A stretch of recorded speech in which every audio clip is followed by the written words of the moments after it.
Hello everybody, my name is David. Thank you for watching CNXG. Today is the question and answer video part 2, where I'm answering all your guys' questions from the last Q&A video from last Monday. Today, any questions you guys have, go down below in the comment section, ask me anything you want and I'll answer it in the next Q&A video next Monday, every single Monday, okay guys? Let's get part 2 started with T and Drum. Would love to know where you're from, and you guys please tell us your locations. It's the only thing I ask for. Ask anything you want and just tell us where you are. You can be general, broad, doesn't matter, okay? Thank you. So T and Drum asks, does there come a point when you just need to stop watching videos on narcissism? And you know, this is an often asked question, and it's a personal question. It's not one for me to answer for you, because I understand what you're asking. And this might make you feel like too much of it's in your head about your ex and stuff, but that should tell you that there's stuff to heal from. Okay, guys? We don't heal from just watching videos. That's not, I mean, it helps, but if you're feeling like, I think I'm just watching too many videos, I can't get it out of my head, I keep thinking about my ex, well, then maybe the videos, you see how the videos aren't everything you need. It's a supplement. You know what I mean? It's like going to acupuncture. Sticking needles in you isn't going to help you totally get over emotional abuse, but the act of just even going and doing something for yourself, and maybe it'll even help a little more along the way. It's a supplement. These videos are supplements. These videos are educational, not just healing. Okay, they're educational. And I know they will help you heal a little bit, but this is telling you that there's more to do than just watch videos. Watching the videos shouldn't be traumatic. The experience was traumatic. This is reminding you of the experience, and if it's bad and horrible, then I can understand, you know, maybe put the videos down, but there's more you need to do to heal from this, okay? You need more than just time. You need more than just, you know, videos, more than just dating somebody else, okay? A lot more, okay? Also, be aware of the videos you are watching, okay? There are some very sick, disordered people making videos in this community acting like victims just to manipulate people for attention, okay? So be weary. You know, if they're making good videos, then it really doesn't matter. But my point is be weary of what you're watching. If you're watching a sick person sit there and talk about their sick relationship all the time, that may not help you. If you're going to watch someone talk about what CPTSD is and things you can do to heal that, that's pretty beneficial. And it all has to kind of do with narcissism. But so, you know, what are you watching, right? Okay? And I hope that makes sense. If not, ask me more questions, okay? Thanks. Truther333 from Colorado, hello. Can someone have narcissistic and borderline personality disorders at the same time? Yes, they can. I'm not a doctor, so I'm just telling you what's out there and what's going on, what's happening. Me personally, it gets confusing when you start saying, well, they're this and this and this, you know, and that should tell you that the DSM is not perfect. That's why it's changing. That's why it will change again. These are pretty hard to understand sometimes and differentiate. But as far as it's laid out now, technically, diagnostically, you can be diagnosed with borderline and narcissism. But try to realize, everyone that says my NPD, BPD X, try to realize that borderline has narcissism in it. Borderline is narcissistic. That's why it's in the cluster B. They're all narcissistic. That's why and that's why narcissistic personality disorder on its own was almost not added. It was almost removed from the DSM. It's not that it doesn't exist. It's not that narcissism doesn't exist. They're arguing, is it a separate disorder entirely? Or is it are they one of these disorders which are all narcissistic? Hope that makes sense. So if your borderline looks like or acts like and talks and looks like a narcissist, it's because borderline personality disorder is narcissistic. Has narcissism in it. Okay? Thanks. Mazar from the United Kingdom. Hello, Mazar. Why is it taking so long to get over my ex? Been over for a year now. Good and bad days. Still struggling to get her out of my head. And it's because you are not doing anything about it. drinking, working, not thinking about it, ignoring it, watching a video on how narcissists are bad people, dating somebody else. These things aren't what you need to do to heal. They will not help. So it's about a ton of other stuff. And you guys, I teach you how to heal from all of this in my videos titled Healing CPTSD in the playlist, okay? It tells you almost everything you need to know and what's going on. This should tell you that what you're doing is not enough, right? At the very least, that should just tell you that. If you have good, it takes a while, it takes a long time, and it's ebb and flow, and you have good days and bad days, and you should be tracking your progress, and you guys should be, because it's also kind of hard to be aware of that sometimes. Progress on a weekly, daily, monthly basis. Just be aware, say, hey, I feel a little better. Next month I'll feel even better, okay? So it does take some time, but if you've been doing the same thing for a year and you don't know you don't notice much progress, you aren't doing enough. It's what you're doing, okay? Look at what you're doing, okay? Thanks. Kayla from the United Kingdom. Hello, Kayla. Why does the new supply allow the narcissist to abuse them, knowing the narcissist is cheating and using them, but still think they are wonderful? Could they be narcissists too? Well, I wouldn't know, but, and it doesn't, no, they're probably not a narcissist at all. They're very, very sick, and they are used to being a doormat for people. There's a separate personality disorder for this. Dependent personality disorder. It's sad as hell. It's just about, please abuse me. I don't feel normal unless you abuse me. I'm looking for someone out there to be in a relationship with that doesn't mind staying with me and abusing me for the rest of my life. It's really sick. I don't know what this person's problem is, but try to add, you can probably answer some of these yourself, because, how long were you in this relationship for? What have you seen him do to you? What did it take for you to leave? It's just all sad. And more than likely, this person has been abused pretty bad when they were young. Okay? Very neglected, maybe some sexual abuse. I don't know. But really, it's just about, their parents taught them to feel horrible about themselves and that they're here for other people, no, not themselves. Okay? So don't be concerned. Don't look. There's nothing you can do. It's happening all over the world. Just try to take care of yourself. Louise from England. Can you become a narcissist as you get older because of all the trauma? Technically, no. And I'm not going to say no, not at all, never. There are some kind of brain traumas that can make you narcissistic. And I'm talking about physical trauma, not emotional. What you're experiencing is adapting some of these ugly traits and behaviors from them, but it does not make you a narcissist. A narcissist goes much deeper than that. Narcissistic personality disorder is a developmental problem in child development. And we have one opportunity as children to develop certain things in our brain, one of them being things like empathy. And if we don't develop that, we kind of miss out the chance, okay? So, and I believe that a lot of these disorders have a smidge of empathy. It's more the ability to turn it on and off, things like that.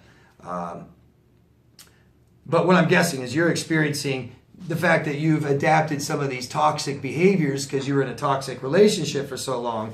And we aren't that healthy either for getting in these relationships. So we have toxic behaviors of our own. And it's good that you were noticing this. Narcissists think they're so great they don't look at themselves about things like this. They aren't concerned. Okay? The fact that you're concerned is a good sign. Thank you. Sue from California. Are most narcissists stingy? And that would be, at first, yes. Yes, they're stingy because they're only about themselves. But the problem is they need people in their life, so therefore they share. They give what they need to give to look good or to make the person feel good, and it's all about the attention that they receive back. Okay? Hope that makes sense. Chris from the United Kingdom. Hello, Chris.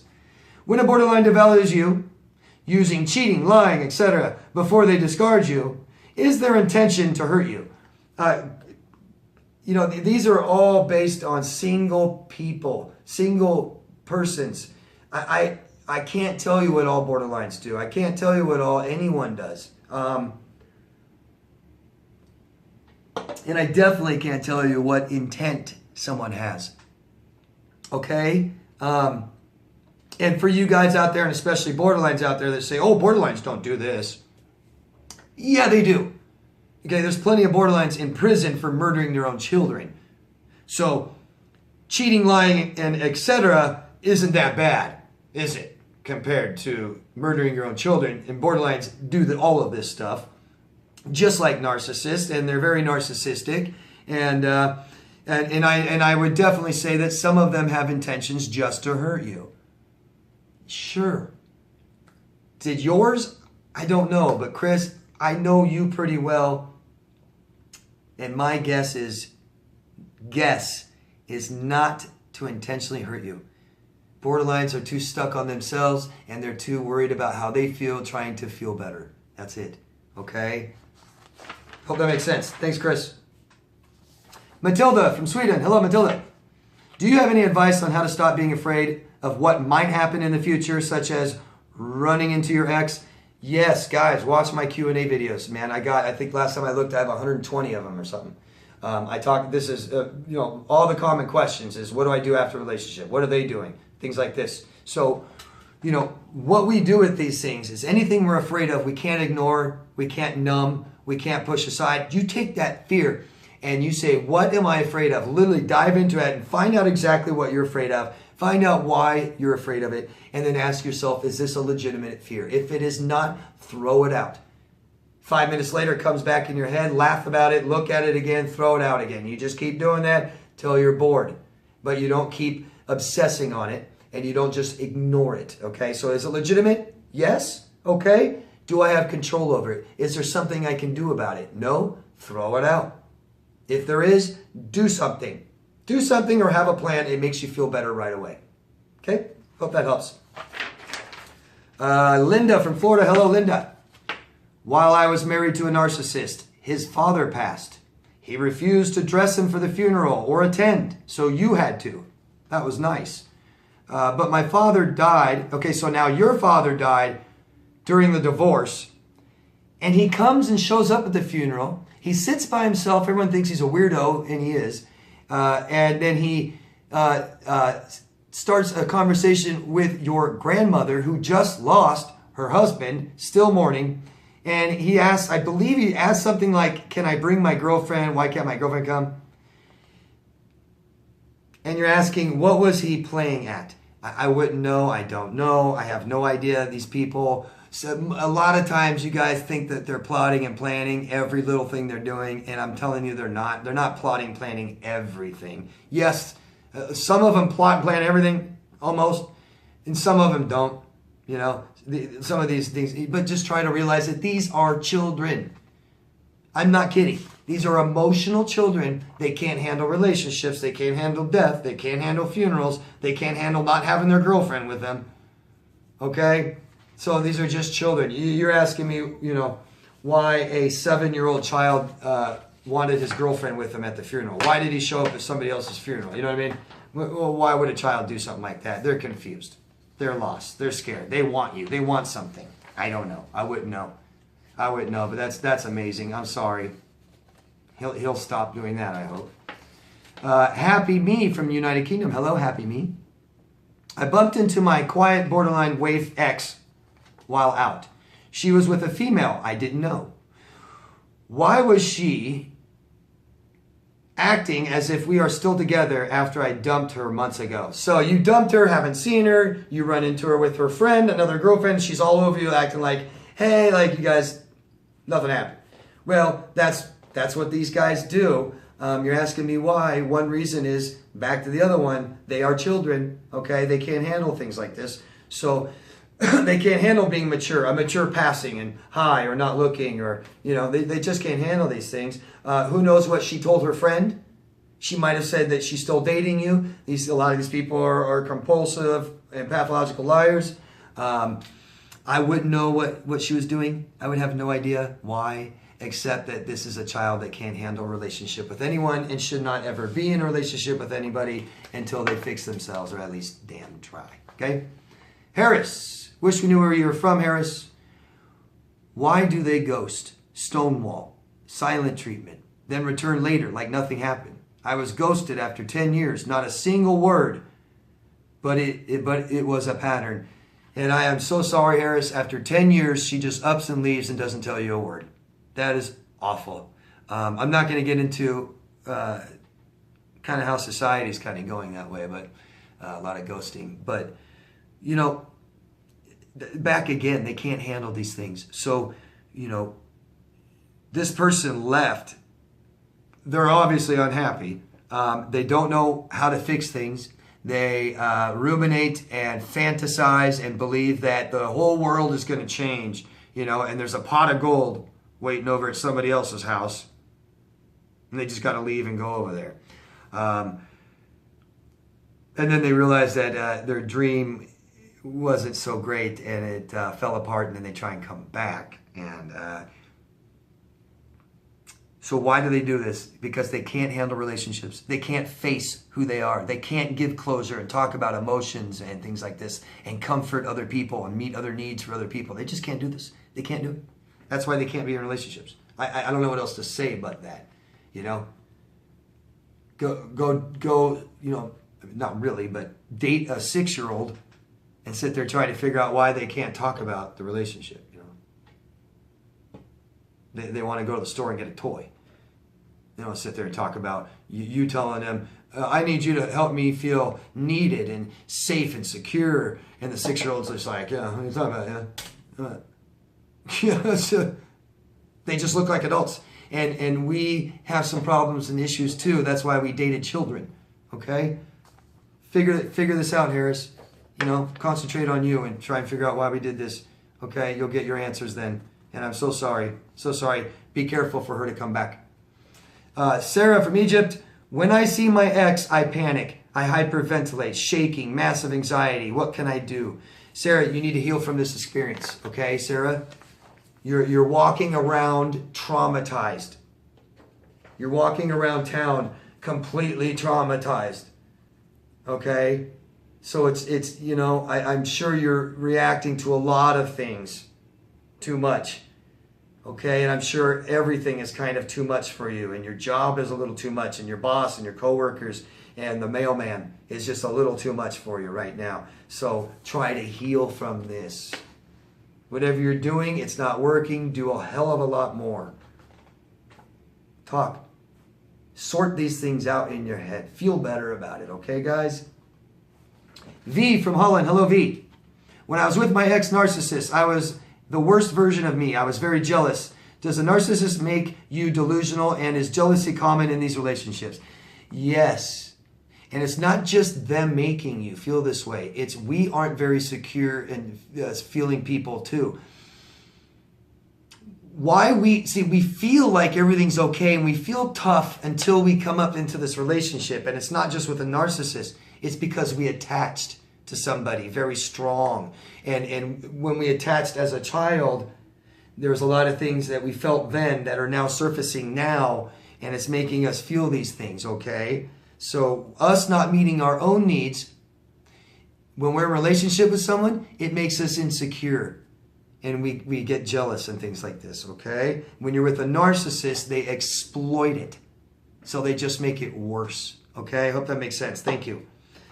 Alyssa from Pennsylvania. Hello, Alyssa. Do narcissists not care if the masks fall off after a relationship is over? Good question. So, you know, they got this false image, right? And they project that to you. And then when the relationship is over, sometimes they don't really seem to care if the mask falls off. And you guys will see this towards the end of the relationship when they're devaluing you and they're getting really bad and they just start acting like crap and they really show you who they are because they are done with you. They don't care what you think about them anymore. But they still don't want you to really know because they don't want you to tell anybody else. And a lot of them want to be able to come back when they want. So a lot of them will keep that mask up and just leave and ignore you and not talk to you anymore. So that's why they do a lot of that stuff. Yeah, it can be pretty common. Yeah, I mean, no matter what, and here's the deal, they think you see more than you do. So when the relationship ends, and they, especially anyone that starts smear campaigning you, it's because they think that you are going to do it. It just takes you a while to realize how bad they really are, you know what I mean? Danny from the Netherlands. Why do narcissists claim they love their pets, but they always leave them behind with little reason? I made a video, watch it please, called Narcissist and Pets. The Narcissist and Pets, I think is what it's called. Check it out. It's a whole video dedicated just to that. But it's the same reason they do it to people. Right? They do it to people. So why would they do it to dogs? Or cats? Or mice? Or bunny rabbits? Right? Same thing. They lied. They don't really care. It's just fun to say it. Feels good. You know? It's all about that you know, false who I am. I'm an animal lover. Animals love me. The real common thing you'll hear narcissists say, oh, children love me, animals love me. Yeah, everyone loves you, don't they? Yeah. You know, and don't forget, I don't believe that they have zero empathy, okay? I don't believe that. I think they have a lot less, which makes it an easier able to switch on and off. What am I talking about? If 50 people die on the opposite side of the world from you, and you just briefly hear it in a news flash, we don't really react too much than if we just saw it happen, right? We'll react more to someone close to us dying, one person, than 50 people dying on the other side of the world. It's not that that doesn't bother us, but when it's that far away, it's easier to switch it on and off, isn't it? And that's kind of how they are. Okay? Hope that makes sense.